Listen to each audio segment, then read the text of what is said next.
We need to take this crisis and see the opportunity before us. We need to look at what's working, what is cost-effective, and how this relates to children. If children lose out now, how long will it take to recover? What does history tell us about if we pull out the stops now, how many years after the recession is over will it take for children to catch up? What are the costs to children? What are the costs to the family? What would a shared recovery look like for the family? Are there opportunities before us that are federal, linked to the Obama administration? And are there things that we should be doing immediately to align so that we are ready when they are ready in, say, June or April or next September? Are there rules and guidelines that we have in place in this state that we should untie, perhaps in the short term, maybe in the long term? Guidelines that are actually burdensome and costly. Will the federal government help? So I'm going to speak to this now. Poverty costs our state. Right now, 11% of the children in our state are at poverty level. 22% are Black, 29% are Hispanic, 5% are white.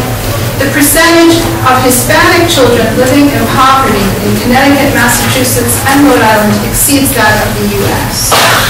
28% of children in Connecticut have parents with no full-time year-round employment. This is our working pool.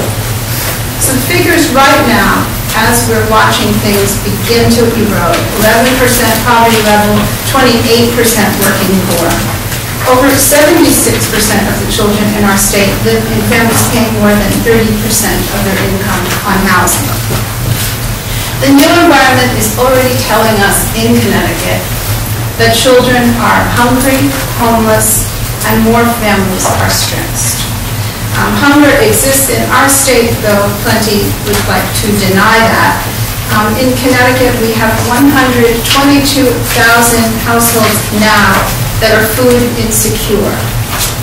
Food insecure refers to the inability to secure adequate food. We have 45,000 people suffering from very low food insecurity. We have 1 out of 5 children, 102,000 children to be precise, under the age of 12 who are hungry now while we're here. Our food bank and food share, the state's 2 food banks, provide food for over 350,000 people this year. Working people make up a quarter of those going to the food programs, so this is not for people necessarily who are not working. This is both for the working poor and the poor and increasing.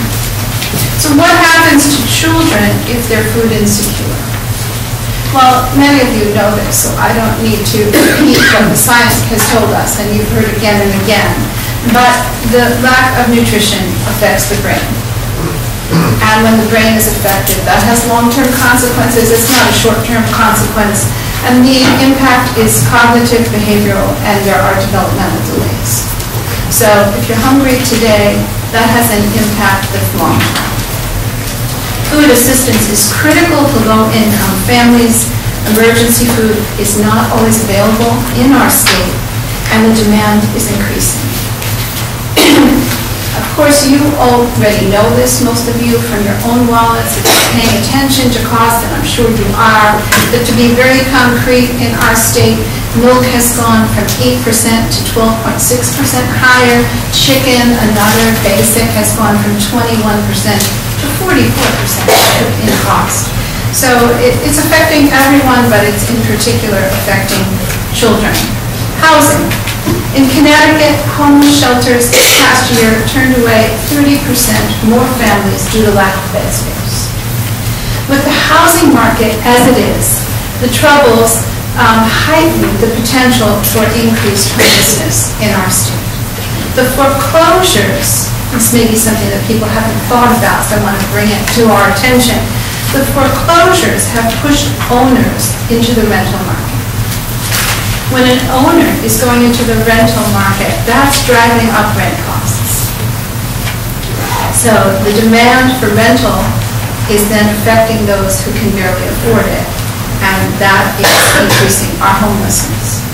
So current evidence leaves little doubt that the recession is going to cause an increase in homelessness in our state. And what can we do about it? What we do know is that children who are homeless end up doing not as well in school, having emotional instability, physical health problems, and behavioral health problems.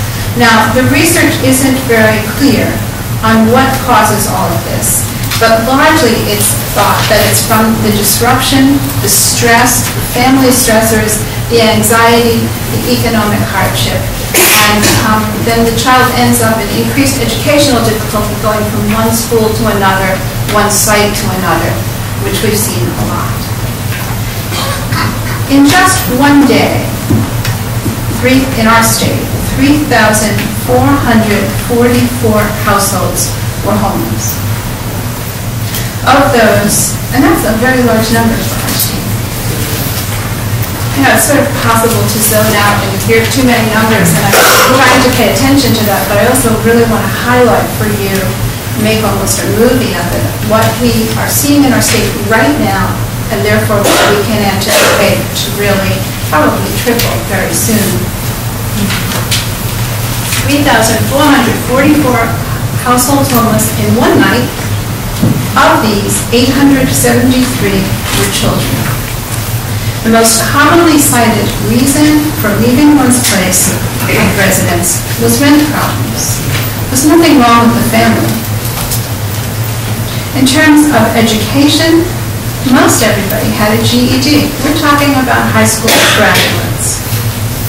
Most people were getting what they could. So the bulk were on food stamps, on TANF, but 36% of those who were homeless were working.